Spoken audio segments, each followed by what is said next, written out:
ये पकड़। एक तो मंडी में जानवर ढूंढना भी अजाब है, बड़ी मुश्किल से ये एक बकरी मिली है। लेकिन सेठ आप तो बकरा लेने आए थे, पर ये बकरी? बस ये मुझे पसंद आ गई तो मैंने खरीद ली। बाकी लगाएंगे शाम में चक्कर। अभी मुझे बहुत गर्मी लग रही है तो मैं घर जा रहा हूँ। ये रिक्शे में लेके आ जा।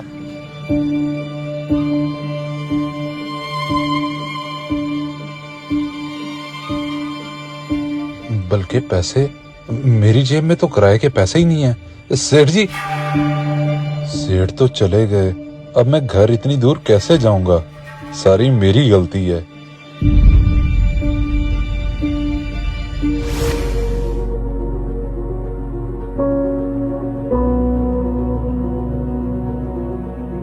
जी भैया, ले आए जानवर? किधर है? हाँ, एक बकरी खरीदी है मंडी से और वो मुलाजिम लेकर आ रहा है पीछे। चले ठीक है, मैं समझा आप ले आए हैं।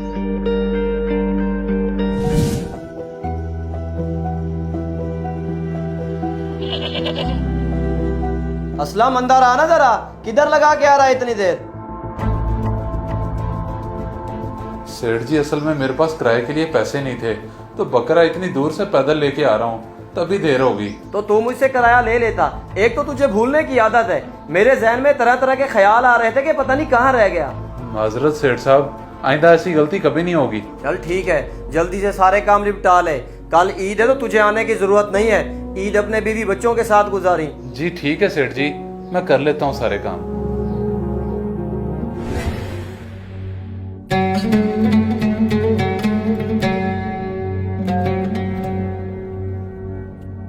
आपने इस बार ईद पे फिर से पुराना सूट पहन लिया। कहा भी था ईद के लिए तो नया बनवा लें। बेगम, क्या है इस सूट को? अच्छा भला तो है, और वैसे भी बड़ी ईद पे कौन सूटों को देखता है? तुम लोगों के सूट बन गए, मेरे लिए इतना ही काफी है। आप और आपकी बातें, हर ईद पे यही सुनती हूँ। अच्छा, बातें हुए, दोपहर के लिए कोई सब्जी लेते आइएगा। सब्जी ईद वाले दिन? बेगम, तुम्हें नहीं पता कि आज के दिन तो हमारे घर इतना गोश्त आ जाना है कि रखने की कोई जगह नहीं होनी। शायद आप भूल रहे हैं, पिछली बार हमारे घर में कहीं से गोश्त नहीं आया, सिर्फ एक घर से आया था, और मुझे नहीं लगता इस बार वहाँ से भी आए, इसलिए आप सब्जी ही लेते आइएगा। नहीं नहीं, तुम बस अल्लाह पे यकीन रखो, इंशाल्लाह कहीं ना कहीं से जरूर गोश्त आ जाएगा। अब मैं चलता हूँ, ईद की नमाज से मुझे देर हो रही है।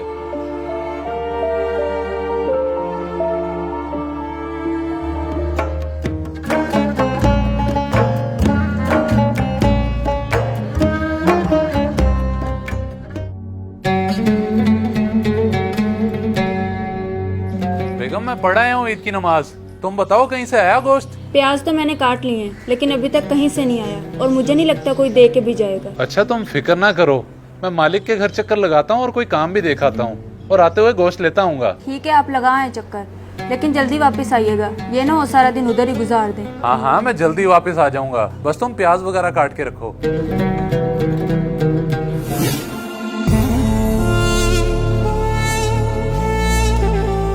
सेठ जी, ईद मुबारक। अपने जानवरों की कुर्बानी हो गई है? खैर मुबारक। माशाल्लाह से 2 की कुर्बानी कर ली है, अभी ये रहता है। लेकिन ईद वाले दिन की तो मैंने छुट्टी दी थी। तू क्या लेने आया है? जी सेठ जी, मुझे आपने छुट्टी दी थी, लेकिन मैंने सोचा कि ईद का दिन है, आपके घर कोई काम ना हो, इसलिए चला आया। अच्छा, काम के लिए आया है या फिर गोश्त चाहिए? अरे नहीं नहीं, मैं गोश्त की नियत से नहीं आया, मैं तो काम के लिए आया हूँ। अगर कोई काम है तो मुझे हुक्म करें। काम? अच्छा, वो 3 शापर पड़े हैं फ्रिज में गोश्त के, वो उठा ले जाके। जी ठीक है सेठ जी, मैं उठा लेता हूँ। बहुत शुक्रिया आपका।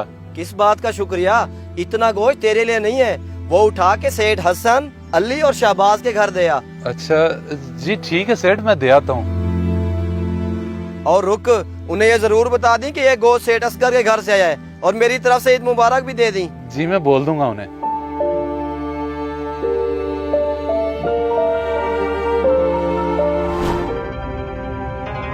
इतना सारा गोश्त असगर ने मेरे घर भेज दिया? जी जी, सबसे ज्यादा गोश्त उन्होंने आपके घर ही भेजा है, और वो तो आपको ईद मुबारक भी बोल रहे थे। खैर मुबारक, लेकिन ये गोश्त मैं नहीं रख सकता, क्योंकि मेरे घर तो पहली 2 कुर्बानियाँ थी।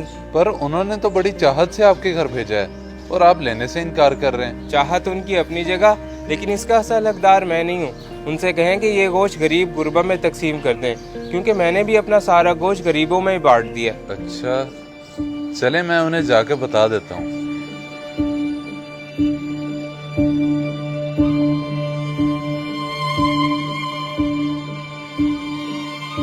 बल्कि 1 मिनट, ये इतना सारा गोश्त है, मैं मालिक को क्यों दे रहा हूँ वापस?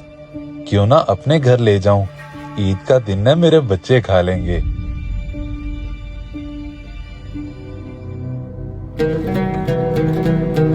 इतना सारा गोश्त आपके उस कंजूस मालिक ने आपको दे कैसे दिया? बस तुम ये समझो कि अपने मालिक से बड़े धोखे से निकलवा के लाया हूँ मैं ये। धोखे से? मतलब उन्होंने ये अपनी मर्जी से नहीं दिया? ये तो फिर हमारे लिए हराम हुआ। तुम बस अब इन बातों को छोड़ो और जाके पकाओ इसे। नहीं, मैं ये नहीं बनाऊंगी क्योंकि ये हमारे बच्चों के लिए हराम है। आप ले जाएं इसे वापस।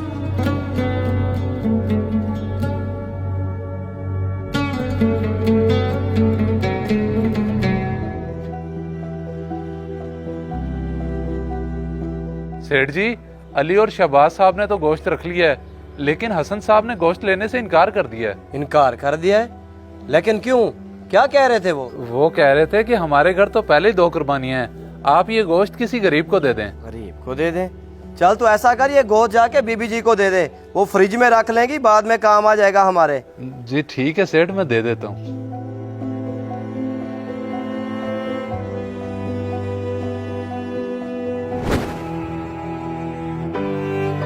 देखिए आप इस तरह क्यों बैठे हैं? मैंने तो कहा था आपसे हमारे घर कहीं से गोश्त नहीं आना। सही कह रही थी तुम, बस मैं ही गलत उम्मीद लगा बैठा। एक घर से 4 बोटियां आई हैं और घर में इतने फर्द हैं, अब उन 4 बोटियों का क्या करें? अच्छा मैं करता हूँ बंदोबस्त और लाता हूँ कहीं से सब्जी, बस तुम फिर जरा जल्दी से बच्चों को बना देना।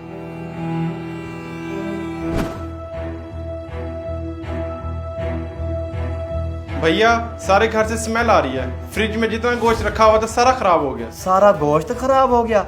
लेकिन वो कैसे? कल से इतनी लोड शेडिंग हो रही है, गोश्त तो खराब होना ही था। अब बताएं इसका करना क्या है? वो तो था भी इतना सारा गोश्त। असलम, जा गोश्त उठा के बाहर फेंका और फ्रिज की अच्छे से सफाई कर दी।